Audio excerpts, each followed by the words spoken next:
دور بہت دور پہاڑوں کے بیچ ایک گھنا اور سرسبز جنگل تھا۔ درخت اتنے اونچے کہ ان کی چوٹیوں کو چھوتی ہوئی دھند نظر آتی۔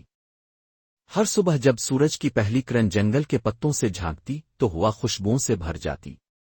رنگ برنگی تتلیاں پھولوں پر منڈلاتے، کوئل کی میٹھی کوکو گونجتی اور ندیوں کا پانی گنگناتا ہوا بہتا۔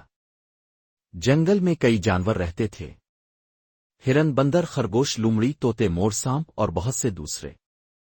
سب اپنی اپنی زندگی میں خوش تھے، بس ایک جانور ایسا تھا جو دوسروں کو خوش نہیں رہنے دیتا تھا۔ شیر راجا۔ شیر راجا خود کو جنگل کا بادشاہ سمجھتا تھا اور اکثر اپنی طاقت کا غلط استعمال کرتا۔ وہ چھوٹے جانوروں کو بلا وجہ ڈانٹتا، انہیں اپنے کام پر لگا دیتا اور ان کی بات سننے کی زحمت بھی نہیں کرتا۔ ایک دن دوپہر کے وقت خرگوش تالاب کی طرف جا رہا تھا۔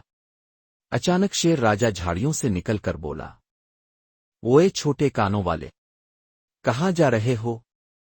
خرگوش سہم گیا۔ جی شیر صاحب، میں تو پانی پینے جا رہا تھا۔ شیر غرا، پہلے یہ لکڑیاں الفاٹے کر میرے ڈیرے پر لے جاؤ، پھر جانا پانی پینے۔ خرگوش آہستہ سے لکڑیاں الفاٹے کر چل پڑا۔ یہ سب دیکھ رہا تھا ہاتھی بالارام، لمبا چوڑا، بڑے کانوں والا، مگر دل سے نہایت نرم۔ بالارام نے شیر سے کہا، شیر بھائی، کسی کو بلا وجہ تنگ کرنا اچھا نہیں۔ شیر ناک چڑھا کر بولا، ہاتھی تم بہت نرم ہو، بادشاہی ایسے نہیں چلتی، ڈر ضروری ہے۔ بالارام مسکرا کر چپ ہو گیا، مگر دل میں سوچ رہا تھا کہ ایک دن شیر کو سمجھا کر رہے گا کہ اصل طاقت محبت میں ہے، ڈر میں نہیں۔ وقت گزرتا گیا اور پھر ایک دن جنگل میں ایک عجیب خاموشی چھا گئی۔ بادل کم آنے لگے، بارش نہ ہونے کے برابر ہو گئی، ندیوں کا پانی کم ہوتا گیا، تالاب میں صرف کیچڑ رہ گیا، پودے مرجھا گئے، پھول سوکھ گئے اور پرندے چہکنا چھوڑ گئے۔ ایک شام مور اور ہرن بات کر رہے تھے۔ ہرن، پیاس سے جان نکل رہی ہے، مور بھائی اب کیا کریں؟ مور، پانی ہی نہیں بچا، کچھ نہ کچھ کرنا ہوگا ورنہ ہم سب مر جائیں گے۔ اگلی صبح بالارام نے سب جانوروں کو جنگل کے بیچ میں ایک بڑے پیپل کے درخت کے نیچے اکٹھا کیا۔ وہاں بندر، ہرن، خرگوش، طوطے، لومڑیاں، گلہریاں، یہاں تک کہ سانپ بھی آ گئے۔ بالارام نے کہا، دوستو، ہم سب مشکل میں ہیں، اگر ہم نے ابھی کچھ نہ کیا تو ہمارا جنگل ختم ہو جائے گا۔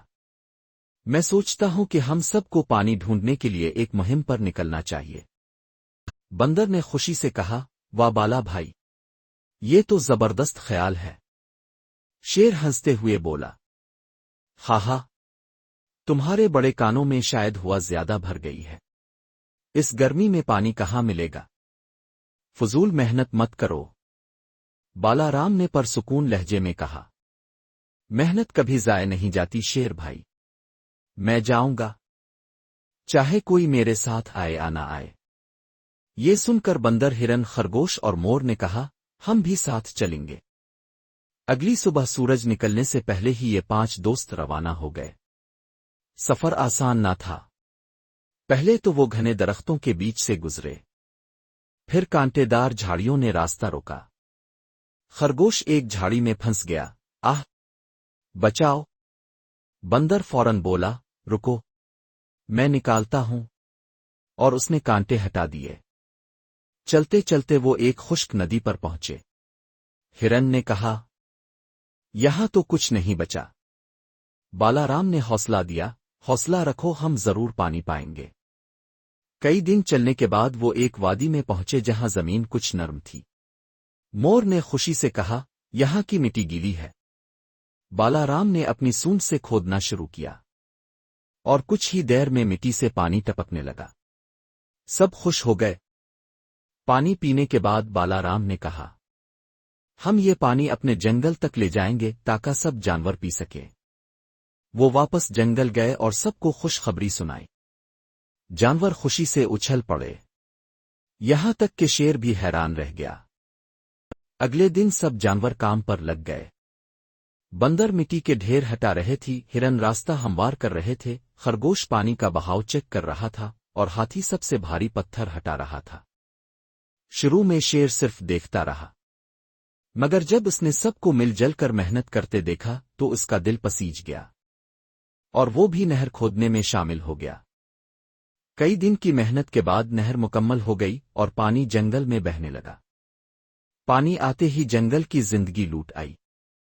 درخت ہرے ہو گئے، پھول کھل گئے، پرندوں کی چہچہاہٹ گونجنے لگی اور ہرن پھر سے دوڑنے لگے۔ سب جانور پیپل کے درخت کے نیچے جمع ہوئے۔ بندر نے کہا، ہم بالا بھائی کو اپنا بادشاہ بناتے ہیں کیونکہ اس نے ہماری جان بچائی۔ سب نے ایک ساتھ کہا، ہاں ہاں۔ شیر آگے بڑھا اور نرمی سے بولا، بالا رام، میں نے تمہیں کمزور سمجھا، مگر اصل طاقت محبت اور اتحاد میں ہے، مجھے معاف کر دو۔